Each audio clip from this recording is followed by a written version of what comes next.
Les Benguis pensent qu'ils sont plus intelligents que ceux qui sont restés au pays.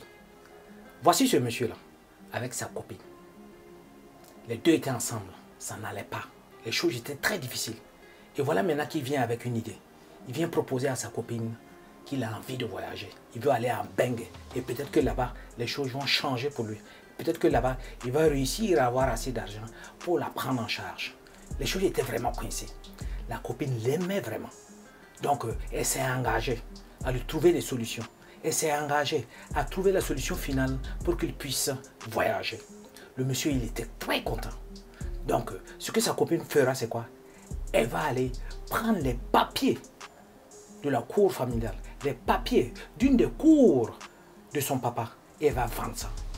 Elle prend l'argent et puis elle remet justement à son copain pour qu'il commence les démarches, des différents papiers.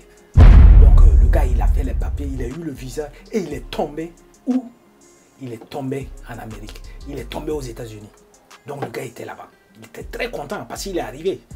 Et la copine qui est restée au pays continuait malgré tout de le soutenir de temps en temps. Lui envoyer un 50 000, un 100 000, souvent un 200 000, pour que le gars puisse prendre la main et pouvoir rentrer dans la vie courante et pouvoir s'en sortir. Parce que le gars est là. 7 ans après, le gars, il était toujours là. Il cherchait les différentes solutions pour rentrer au pays.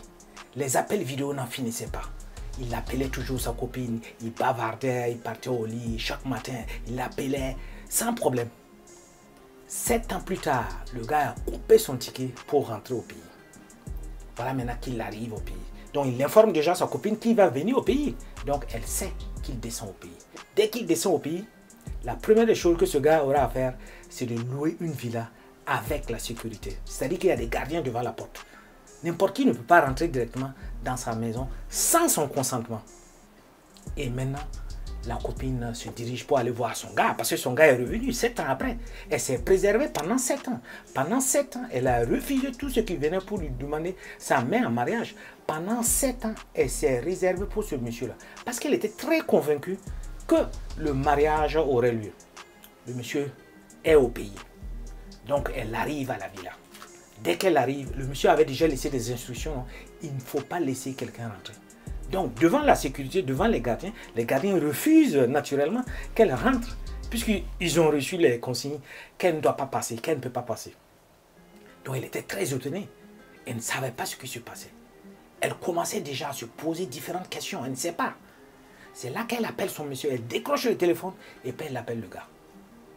Maintenant, ils sont au téléphone. Le gars lui dit, écoute, hein, tu sais, maintenant que je suis allé aux États-Unis, les choses ont changé. Tu n'es plus la femme de mes rêves. Et en plus, tu es grosse, tu es laide, tu es illettrée, tu n'as pas d'argent. Hey! La copine était là comme ça, sidérée. Après 7 ans, tu as déjà changé, tout a changé. Donc maintenant, elle était en train de cogiter, elle était en train de rechercher les différentes solutions. Qu'est-ce qu'elle va faire? Qu'est-ce qu'elle doit faire? Et tenez-vous bien, le monsieur était retourné au pays pour se marier avec une autre femme. Parce qu'il avait trouvé une femme qui lui convenait là, une femme qui répondait à ce que lui-même il voulait. Donc, il veut la marier. Et le mariage était déjà programmé. Il devait juste descendre pour quelque temps, pendant son séjour, faire son mariage et retourner à Bengue. Mais sa surprise sera grande. Parce que cette fille-là, pendant ces 7 ans-là, pendant toutes ces années qu'elle a attendu le monsieur, ce que cette fille fera, c'est quelque chose... Le Bengue, il ne va jamais oublier ça de toute sa vie.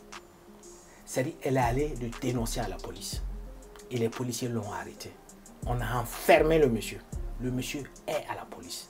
Il est sous, justement, leur garde.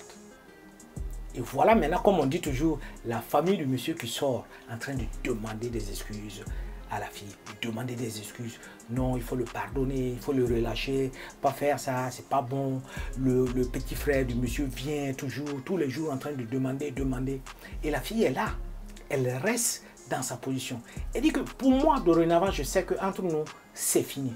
Tout ce que je veux, tout ce que je demande, c'est qu'il me rembourse mon argent. C'est tout. Je sais que je ne suis plus la femme qu'il désire. Je sais qu'il a trouvé une autre femme, il veut se marier avec cette femme. Il n'y a pas de problème. Il doit me remettre mon argent. Parce que c'est là, c'est le terrain de mon papa que j'ai vendu pour qu'il puisse voyager. Donc, je demande qu'il me rembourse 10 millions de francs CFA. Et voici le point qui est là. Elle dit que sans ces 10 millions, le monsieur ne sera jamais libéré. Parce que la famille du monsieur, ils ont essayé à plusieurs reprises pour aller à la police, pour essayer de faire relâcher le monsieur. Les policiers ont dit niet, c'est même pas possible. La seule personne qui peut décider, la seule personne qui peut faire qu'on va relâcher ce monsieur-là, c'est la personne qui est venue le faire enfermer. Tout, point barre. Donc ça veut dire que le monsieur ne peut pas sortir de la police si sa copine là, sa copine ne part pas à la police pour demander à ce qu'on le relâche. Ce n'est pas possible. Donc ça, c'est une histoire réelle qui s'est passée. Donc à partir de cette histoire, nous devons prendre des exemples, nous devons prendre leçon sur cette histoire-là. Vous, qu'est-ce que vous en pensez? Si vous étiez à la place du monsieur, comment réagirez-vous? Et si surtout, vous, en tant que, je sais pas, en tant que femme, ou mettez-vous à la place de la copine du monsieur.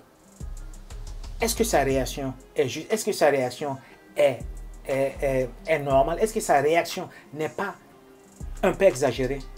Dites-moi ce que vous en pensez dans les commentaires. Commentez surtout et partagez. À la prochaine.